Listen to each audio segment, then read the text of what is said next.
Isn't it weird how fantasy anime is so open-minded?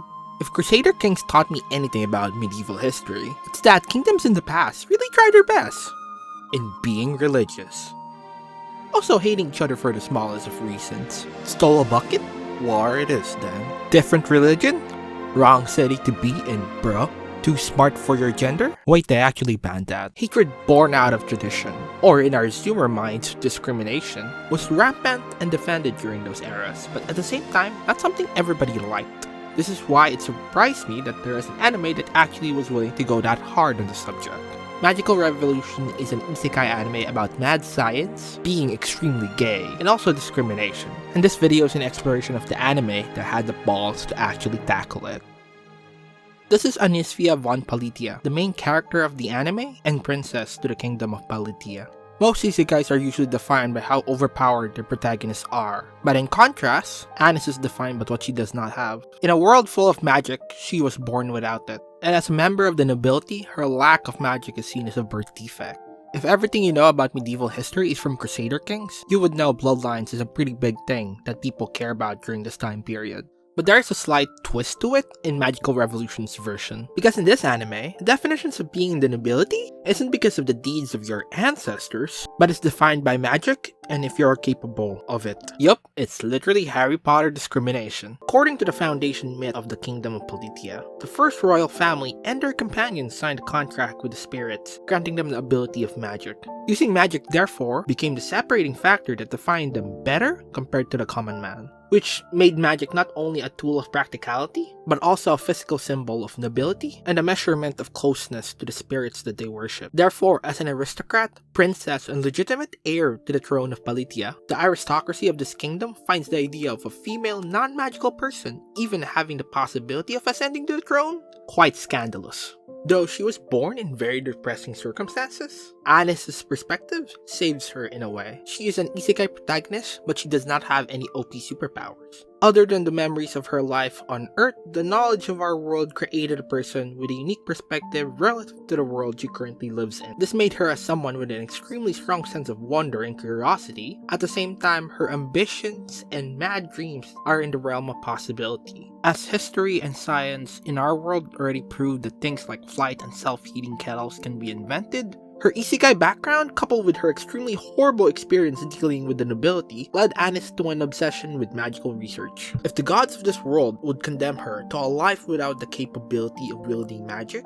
she will simply invent magic that she can wield. And thus magicology was born, a science about the study of magic so it can be wielded by the people who can't, and Anis was its creator. This science, nay, this ambition, will become Anis's obsession and the source of all her power, from combat capabilities to political popularity. But she didn't know that when she started it.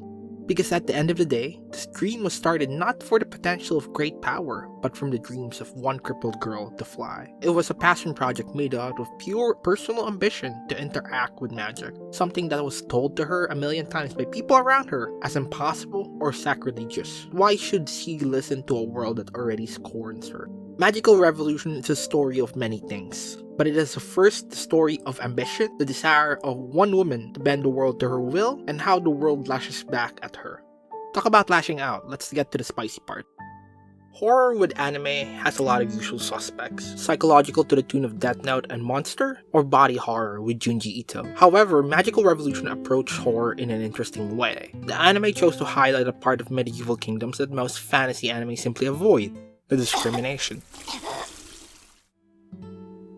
Anis is extremely gay. Pretty weird segue after the puking scene, but follow me on this. Like many main characters, she finds herself in quite a limited amount of sexual tension and ecchi moments. But this is actually a trick of the author, because all this light-hearted characterization suddenly became a force multiplier for the emotional whiplash on the sexism scene where she's violated with words. Because not only was she objectified as a breeding tool, but due to the characterizations of the gay scenes, even her sexuality is violated and would be suppressed if this political direction becomes concrete. So what is the point of all this yapping? The easy answer is sexism is bad, okay? But the nuanced answer is that it is interesting how this idea is explored via anime. Anime has this interesting history at being at the forefront of exploring female empowerment, much ahead compared to the rest of Japanese society. though some creators like Hayao Miyazaki has been very upfront about their feminist views. Princess Mononoke was a girl boss anime before girl boss was a thing. This progressive environment though initially started because of women characters selling better than male characters. It still allowed a unique economy that both served its mainline male otaku audience, but due to the profitability of the anime industry's hyper niche nature, also allowed the access and growth of their own female audience. With female audiences and female creators, the economy allowed a space in the anime sphere for real stories, subgenres, or even franchises that do promote real women empowerment, and not just the sexy moe anime that they try to sell to guys. This created stories for women that were fair and dignified. Heck, there was an era where they were producing shows that were far more progressive to what American sensibilities were comfortable with.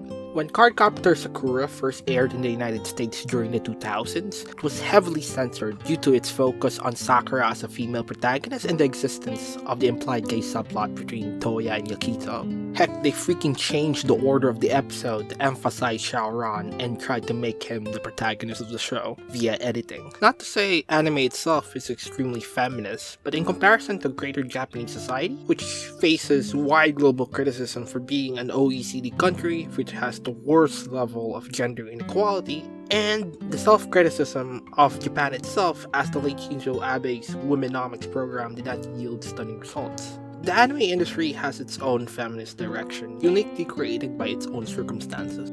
Magical Revolution stands as one of the many shows that explore the female experience using the lens of anime. Vastly different from the Netflix diversity model of the West, but that factor kind of works to its advantage as it provides a different take on how these ideas are explored. But more importantly, equal opportunity ecchi scenes.